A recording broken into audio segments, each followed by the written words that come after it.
இது 26.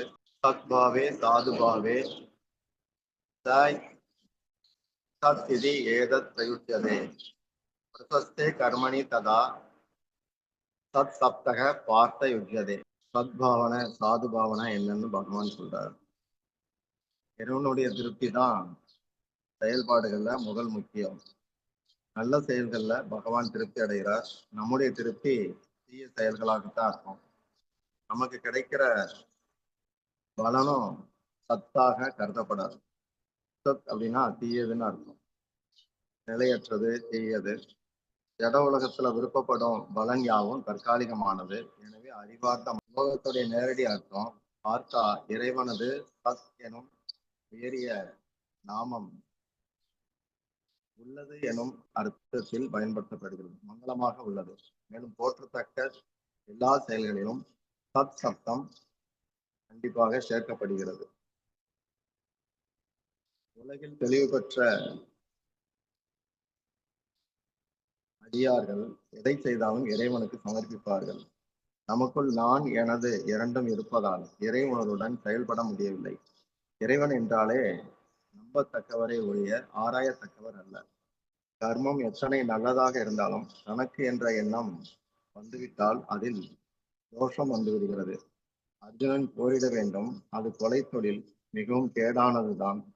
அதுவே இறைவனது ஆணை எனவும் நான் ஒரு கருவி எனவும் உணர்ந்து செயல்படுகையில் பகவத் ஆராதனையாக நடக்கிறது. உலக நடைமுறையில் இறைவன் கலந்து இருக்கிறது. இதில் அவரவரது கடமைகள் அடக்கம். யார் தமது கடமைகளை செய்கிறாரோ அது இறை ஆராதனை என கருதப்படுகிறது. சத் இறைவனுடைய நித்திய தன்மையை உணர்த்தும் சொல். இறை நினைப்பு சதா இருக்க வேண்டும். அத்தகைய மனப்பாங்கு சத் பாவம் எனப்படும். நமது இருப்பு இடம், காலம், பொருள் அனைத்திலும் நமது இருப்பு போன்றல்ல. அவர் இடம், பொருள், காலம் அனைத்திலும் குறைவில்லாது நிறைந்திருக்கிறார்.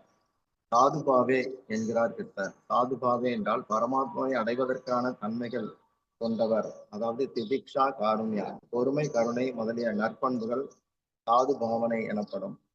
சத்விதி ஏதத் பிரயுட்சதே என்றால் எப்போதும் இருப்பதும் எதிலும் இருப்பதும் எனும் பரமாத்மாவை அடைய முயற்சி செய்கிறவனில் வெளிப்படும் தெய்வீக குணங்களை குறிக்கிறது. அதாவது சத்தியம், பொறுமை, பெருந்தன்மை போன்ற நற்குணங்களும் இங்கு சத் எனப்படுகிறது. எனவேதான் சத்வகுணம், சத்வ தத்துவம், சத் பாவம் எனும் வார்த்தைகள் உள்ளன.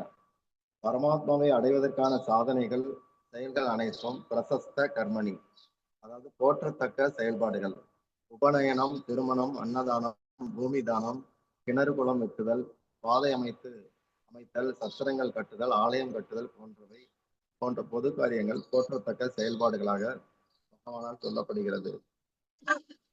அதைவிட உயர்ந்ததாக நாம ஜபம் செய்வது, சாதுக்களை உபசரிப்பது, இவைகள் சதாச்சாரம், சாது சேவை எனப்படும். தீயதுகள் அசத் எனப்படும். அதை விடுதல் சத். ஒருவரை விசாரிக்கும் போது எப்படி இருக்கிறீர்கள் என்கிறோம். சத்தான உணவு ஆரோக்கியமானது, சத்துள்ளதாக சாப்பிடுங்கள் என்கிறோம். சத்துள்ளது சத்துவகுணம். இதை சத்வம் என்பது பகவானை மையமாக கொண்டு உள்ள வார்த்தைகள். ஒருவரை குணமாகி விட்டீர்களா, நன்றாக இருக்கிறீர்களா என்றால் சத்துவ குணத்துக்கு வந்து விட்டீர்களா, அந்த குணத்துக்கு வருவதைத்தான் குறிக்கிறது. ஆரோக்கிய குறைவு என்பது குணக்குறைவை குறிக்கிறது. ஆரோக்கியம் என்பது சத்துவ குணத்தின் உச்சத்தில் இருப்பதாகும். இதுவே திருக்குறளில் குணமெனும் குன்றேறி நின்றார் வெகுளி கணமேனும் காத்தல் எருது எனப்படுகிறது. சாதுக்கள் குணத்தின் உச்சியில் குன்றின் மீது உள்ளவர் போல இருப்பார்கள். அவர்களுக்கு கோபம் வராது, வந்தாலும் நிற்காது. அப்படியே வந்தால் கூட அது ஒரு கணம் என்றாலும் உலகத்தால் தாங்க முடியாது என்று பொருள்.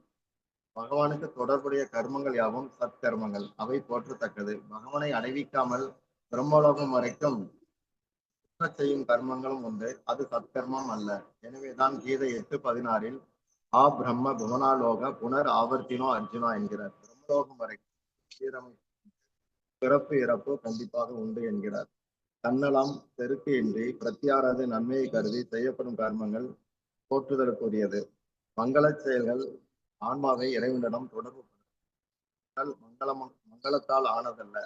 இது பொய்யால் ஆனது என்றாலும் தொல்காப்பியத்தில் இது மெய் என சொல்லப்படுவதற்கு காரணம் மெய்ப்பொருளை உணர மனித சரீரம் உதவுகிறதால் மெய் என அழைக்கப்படுகிறது. பிறந்தலால் ஸ்ரீ ஸ்ரீமத் பகவத்கீதாக்கு ஜெய்.